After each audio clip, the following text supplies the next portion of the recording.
Hello, it's RJB here, and I am back again with another replay for you. And this time around, it's a replay from the Starcraft World 1 vs 1 ladder, season number 16. This is a match between the two top ranked players at the moment. We've got the player Mandingo. Well, he might actually be the third rank by now. But we've got player Mandingo here playing the yellow Zerg, and we have on the opposite side of the map the user AI, also known as the user Thanks, X3X, and a lot of other names like Barcode. We've seen him on this channel a couple of times already. He played in the season 15 finals, or maybe it was the season 14 finals, which is on this channel. Alright, so just a fun footnote. These two players have played like 60 matches against each other in this season, which is by far the highest amount of matches that two players have met each other and played against each other. And they've all been 1 vs 1, and surprisingly, they're both the top 2 players in the league as well. Which is quite interesting. It kind of means that despite playing each other about 60 times, maybe even 70 times, they've more or less remained in the same place. AI is a Korean player. Mandingo is, I think, a Peruvian player. Alright, so both players starting off with regular standard builds. 9-9 hatchery there for AI in the choke. Of course, followed up by a pool and an overlord and a drone. Whereas AI is going for, I think it was a barrack depot, barrack. Both players picked random, so neither player yet knows who the opponent, what the opponent's race is. He's scouting just the chokes because he's expecting. Looks like he's expecting there to be something in the choke, or to be finding something. A pylon, a hatchery, anything. Sometimes this doesn't work out because not always will you find something here in the choke, but when you do, it is absolutely worth the shot of scouting just the chokes. He's gonna find the Zerg. He has some units out already on the map. I'm gonna change the colors. Oh, never mind. It's yellow when I change the colors, which is far more confusing to look at on the minimap. Right, so he gets both Sunkens up, it appears. 2 Zerglings there trying to kill those 2 Marines, but AI markers them back quite quickly. Loses this SCV there though. Mandingo has got its second hatchery on the way. Sends out a couple more. Never mind. Some 500 minerals is overmining by quite a bit. He's got his gas on the way now. He's gonna start making some Sunkens there in the front. He really has a lot of overmine there. He's going for a second hatchery there. A third one, you might say. And AI just putting his Marines up here in the front to slow down the sunken push forward here. Sunken push forward from Mandingo. He wants to play some Sunkens here and slowly build out towards the middle, which makes the path that AI has to go through in order to get into Mandingo's base longer and longer. So he's already got a factory on the way. He's on a double gas. He didn't place a depot behind the gas because on this map, your workers can spawn behind the gas and go the long way around. So if you do make a gas on this side or here, always add depots behind it so that doesn't happen. It's a small imperfection of the map that can sometimes really screw up a strategy that would work on the Korean map, because your gas income is a little bit lower when all those SCVs spawn on the wrong side. But that aside though, he's got stim upgrade on the way. Marine still there in the front trying to kill those Sunkens from coming up. He's got the perfect spacing on this one. Stays just outside of the range, although now that it has finished, but it's going to go down after killing 2 Marines. Nope, kills only a single Marine. This one stays alive. Lucky bastard. Blair is on the way, almost finished up. Third hatchery on the way there as well. Mandingo is very slowly adding on more Sunkens to the front, but he decides against adding Sunkens to the frontal portion of his choke and adding them to the back instead, knowing that you can't really push the frontal portion anymore. AI tries to go in with the stim upgrade, but he's only going to be capable of killing a single Sunken there because there's a lot of Sunkens in the back. Medics are healing pretty nicely though, but these Sunkens are taking down those Marines way too quick. Another Sunken goes down though. Will he find a third one? Well, he tries to go for the drone, but it fails, falls short, loses most of his Marines, and loses his pushing power for the next minute or two, maybe a little bit longer. Queen's Nest here and a Spire there for Mandingo, going straight for the Guardians it seems. Maybe it's going for a Multidisk Micro. Although I'm not too sure because a Peruvian and a Korean in the same game usually have a bad turn rate. But I might be wrong. I might be entirely wrong. There's the Armory, going for Goliath it seems, or just going for mech weapon upgrades. Starport is finished up, doesn't have gas for a science facility yet, so I assume he's going for a dropship or going for a Wraith. Zergling there out on the map, scouting, trying to find where Mandingo is located. Maybe he already knows. He already knows. He goes in, but he doesn't manage to sneak in because he gets caught out by those Marines and the tank. Game is very slowly progressing. 28 SCVs there for AI, 32 for Mandingo. He's got the third, the second, and now the fourth gas extractor on the way as well. Frontal push here has commenced. He didn't lift up an engineering bay to speed up the push. He's not focusing on this Sunken there in the front either. He's going to try to stim it down. He's going to try to stim this one down first, and then the top one, then the bottom one. This one has been cancelled. Smart reaction from Mandingo. Pulls back the Marines, sets them up around the siege tank. And there is the dropship. He's going to load up Marines or he's going to load up tanks. Either option would be nice to see. Mulidiscs for Mandingo are already on the way, have just spawned, so he will be capable of defending himself against the dropship drop coming in from AI. Goes in over the top side, but he already knows it's coming. But he's going to fight against those units that are in the front. He isn't seeing it, he isn't responding to it. He's now going to have to pull back those Mulidiscs to take it down, but he still has not spotted it. He's got Marines dropping there on the low ground, but the Marines are going to go down. The medic didn't unload, or the medic unloaded, actually it did. Frontal push still happening there in the front, very slowly.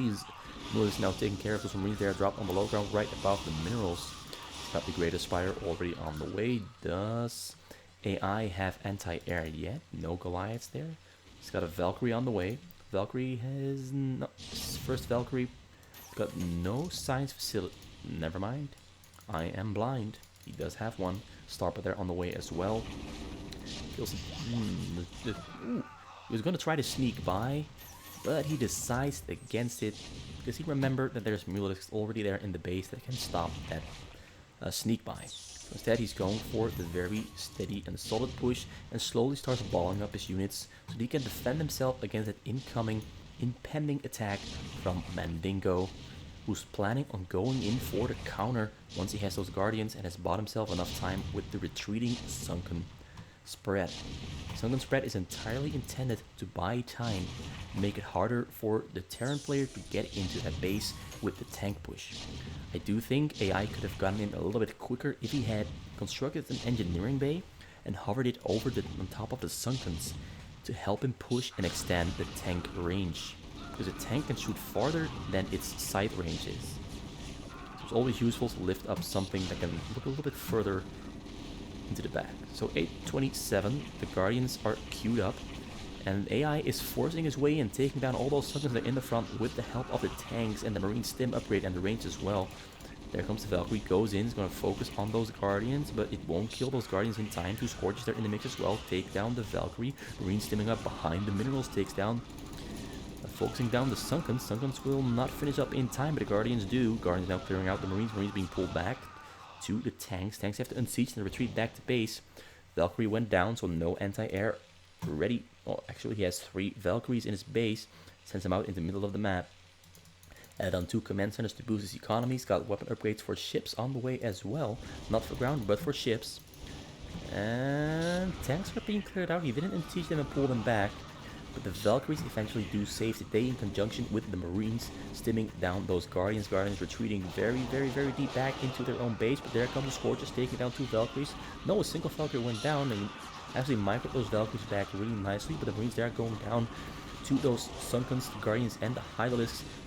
Actually, no, the Marines stay alive. 4 of them stay alive. but he is forced to pull back and lick his wounds because he lost most of his mass, just like Mandingo lost most of his mass. I assume he's got Lurker upgrade finished up by now. He's got no Consume on the way, but Consume should be on the way very soon. The fighters are on the way as well there. He's now pushing back in on the top side there. Tries to get access to the drones there, but he's not yet in range. This tank might be in range, but a single shot will not do the trick. But the tank goes down before he can get a shot off on those drones. He's very slowly going to have to push in there on the front. More units are on the way here for Tanks, who is really doing his best to keep that production up. But there the Lurkers have finished up, now taking down the remainder of AI's units inside of the base. And that's some great micro there.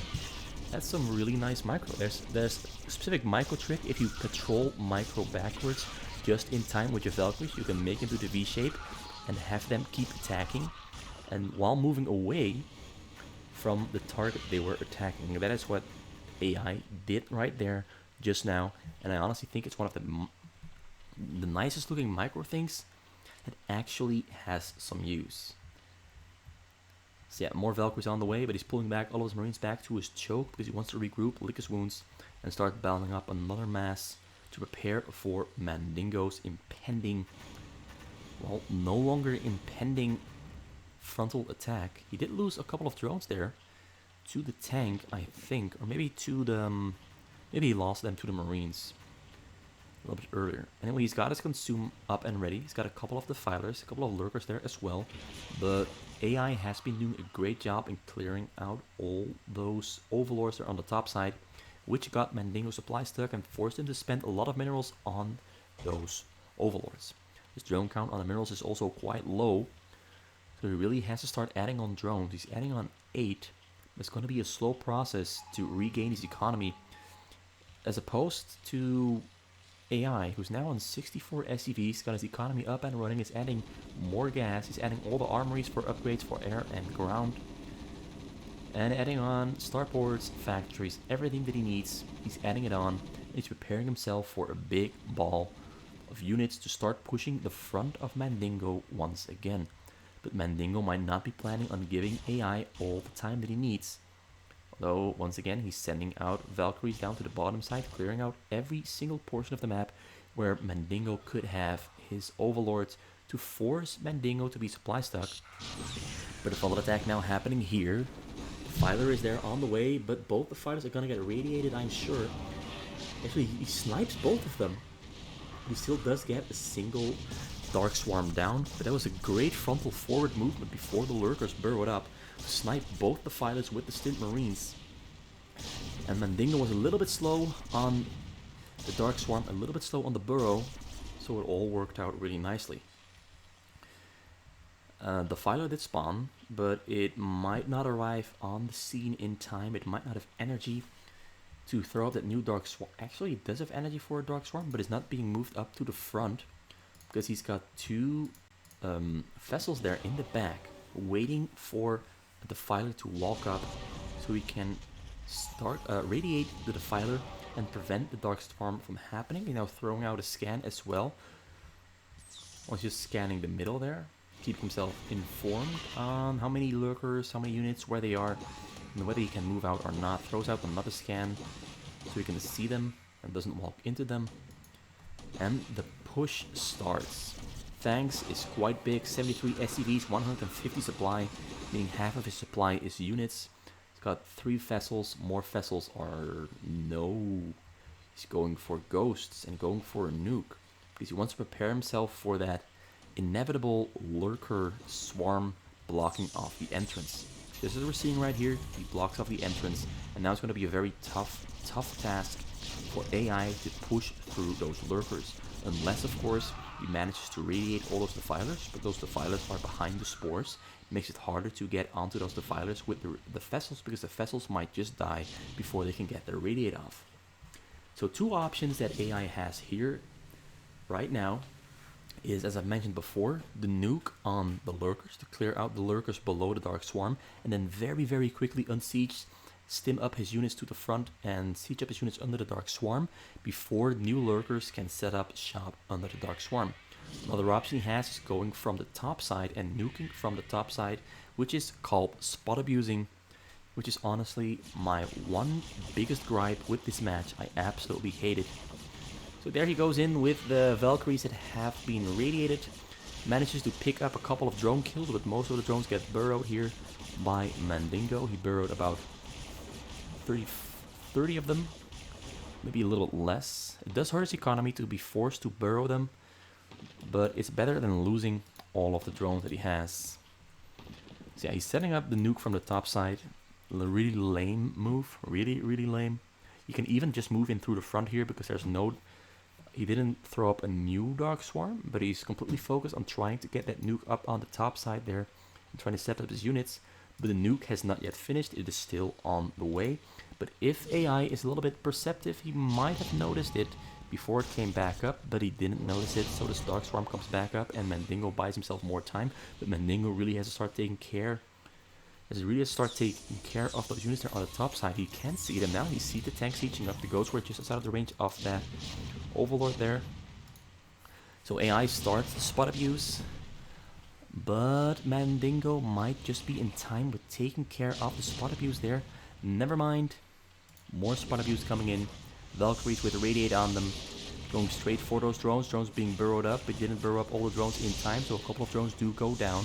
And his economy is once again halted. He also kills all the air units that Mandingo had there, aside from those couple of Devourers. But Mandingo is having the worst time of his life. He's getting spot abused to death. And once again, no Dark Swarm on the lurkers there in the front, but AI is not focused on those lurkers. He's focused on the nuke here on the top side, and I think this is going to be the game ender because he has Ghost sight range, which puts the nuke just in range of the drones. And Mandingo is being a little bit slow with pulling his drones off the minerals, and he loses a bunch of his drones, gets a little bit of hive damage there as well. And the Guardian died as well, so at the moment he's got nothing to take care of those ghosts and tanks there on the top side. And Mandingo is not planning on being the aggressor in the foreseeable next 30 seconds because he just wants to keep abusing. Already has another nuke on the way. How many command centers does he have? A single one. Alright, so he's using a single nuke. Single command center for the nukes. No nuke spam. Once again, more Valkyries with the radiate on the way. Going for the drones. And there go another set of drones being burrowed up. Another 12 of them go down. He messed up on the burrow. Valkyries do go down though. But honestly, AI is just going to play this as lame as he imaginably can. By just spot abusing non-stop. Hitting those drones with no risk whatsoever. No risk whatsoever. And yeah, I picked this game by random. I wanted to highlight some good fastest map. But honestly, I'm gonna sound like a sour. I'm gonna sound very sour and salty. But one of the main reasons I kind of avoid casting Starcraft World replays. Well, this is one of the reasons. Nobody enjoys watching this. Nobody enjoys playing this. I mean, some people do. But there is no... to this degree of spot abuse, there is very little fun in it to watch or cast. He does come up with a nice counter drop, but AI just lifts everything up. One of the yeah, it looks like Mandingo's not even really gonna try here. Because all AI has to do is pull back all of his vessels and radiate the Defilers, radiate the Lurkers, and secure his base and be safe. Which is exactly what he's gonna do. Yeah, Mandingo here is pretty much dead. Because once he unburrows that, another nuke is gonna come down and finish off those drones. And yeah, I'm gonna be a bit sour again. I'm gonna be honest. I was kind of looking forward to casting a lot of games between these two. Because they played so many games. But honestly, this might sadden some people or even rub them the wrong way. I enjoyed the first half. The second half is too lame for me. And I wanted to cast more games between these two, but I'm gonna cut it short because I don't want to cast spot abuse matches whatsoever. I just find the imbalance too big to overlook, too much of a boner kill. So that's it for today. Have fun, and good night.